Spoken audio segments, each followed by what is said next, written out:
Thank you, Marco. Thanks everyone for showing up. Didn't expect to follow up on Tim. Hate Branko. I'm gonna get back to you about that. But I'm Rina Onur from Peak Games, and Peak is a regional gaming company, social and mobile gaming company focused on culturally relevant and community-based games in Turkish and Arabic-speaking market. So in consideration of how big it can get, I think it's a good idea to start about the region that we operate in, because I'm expecting a lot of you are not very familiar with it.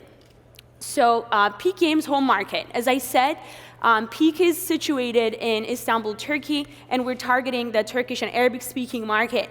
And it's actually a huge market in terms of population. There are over 400 million people living here, and about 145 million of them are on internet. So it means a lot of people, and a lot of them have access to internet, so 145 million potential gamers in this market for us. Not only a lot of people, but also this market is very interesting in terms of some of the macro data. It's actually, if you consider Turkey and MENA as just one country and one region, it would make the third largest population in the world, following China and India. The fourth largest economy in the world, following US, China, Japan, and then one of the youngest demographics in the world with average age of 26. And this is in comparison to Japan's 44, EU's 40, and US's 36. So a lot of people, high growth with disposable income, and they are actually very young. So it's an amazing gaming market. Again, a little bit more information. We said about 145 million people on internet, but not only this huge number, it's also interesting because the penetration rate is very low. If you compare this to East Asia or the West, there's still a lot of room for growth.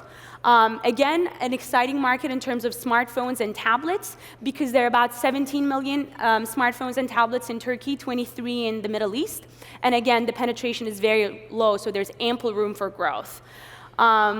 A lot of people on Facebook, and not only these people are online and have access to these smartphones and tablets and devices, but they're also very engaged. Turkey is the 6th largest country on Facebook, 8th largest on Twitter, and the 5th most engaged in terms of minutes spent online. So to recap, this is a huge market with a lot of people, a lot of young people with money and disposable income. They have access to internet and a lot of these smartphones and tablets and devices that we're situating ourselves on. So it's actually a very interesting market that's under the radar, underserved and underpenetrated, and basically looking for the right content and service. So what do? As I said, we're a regionally focused social and mobile gaming company. We founded the company about 3 years ago in Istanbul, Turkey, and we started building culturally relevant community-based games. So that means content that you would probably not know, because this is very Turkey and Arabic specific, with card games, board games, tabletop games, which people use not only to pass time, but to form communities on. In terms of numbers, we're a very young company, still a growth company. We started about 3 years ago, and right now we have about 12 million daily active users.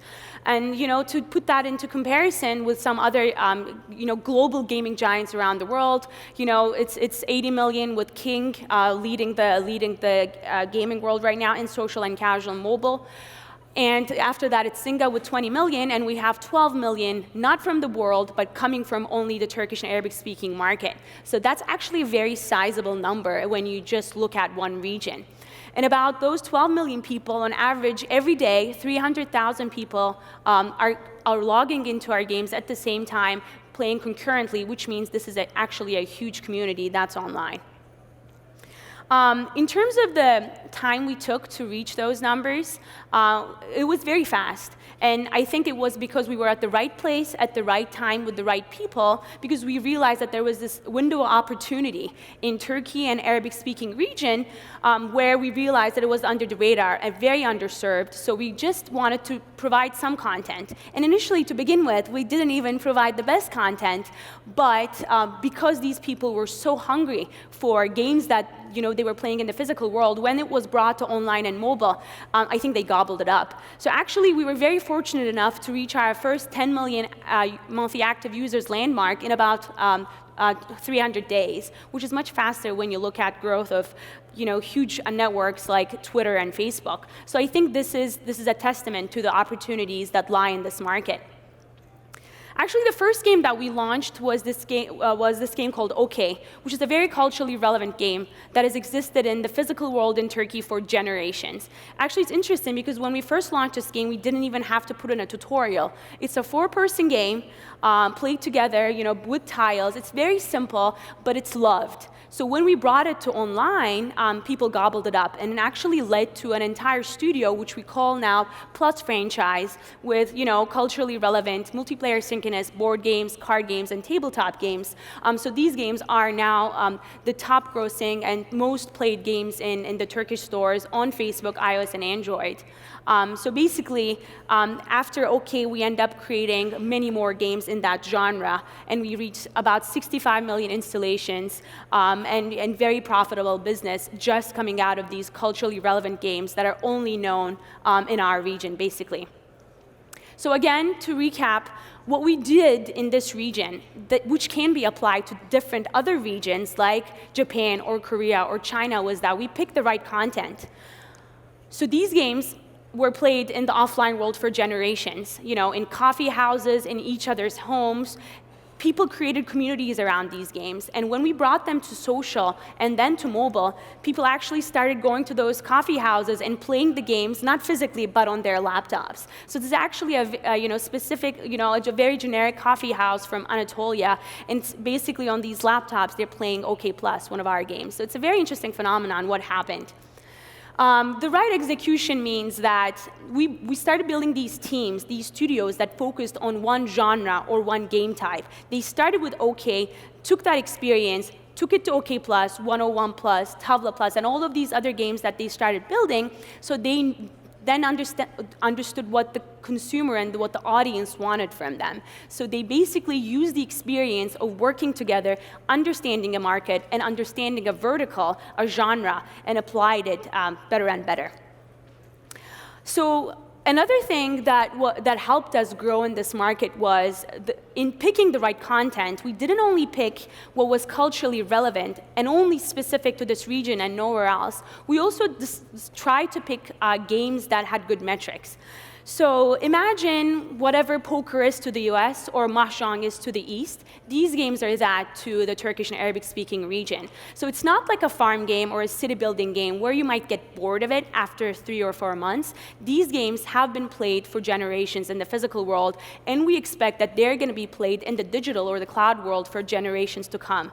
So if a year down the road people start playing games on TV in Turkey and MENA, we're going to bring those games, those titles and IPs to TV and make sure that we connect with the audience and the market through that way. And finally, the network effect. When you try to command just one region, it's not only enough to pick the right content and make users and serve them well, it's basically very important to create a community around it, a word-of-mouth effect, not only by pairing up with users, but also pairing up with different brands and businesses in the region. So a couple interesting things we did with, for example, Pepsi in Turkey and MENA, where out of their Pepsi bottles, we gave out promo codes to our games so they could use them as virtual currency, or Avea, which is one of the top 3 GSM operators in Turkey. They built Android-based white label phones for their company, giving out to consumers. And on their main menu of that phone, there were only 4 applications that came pre-installed. It was Facebook, Twitter, YouTube, and OK+, which is one of our flagship products. So I think once you try to command just one region and reach those users with the right content, I think also businesses start coming to you and they want to ride off of your success and try to make you more successful by using their own channels and their own user base. So the question of how big it can get, for us, it can get as big as $2 billion, which is the current gaming market in the Turkey and MENA region with 400 million people. And it's only bound to grow with all of those exciting metrics that are happening in this very young and very large population. Thank you so much.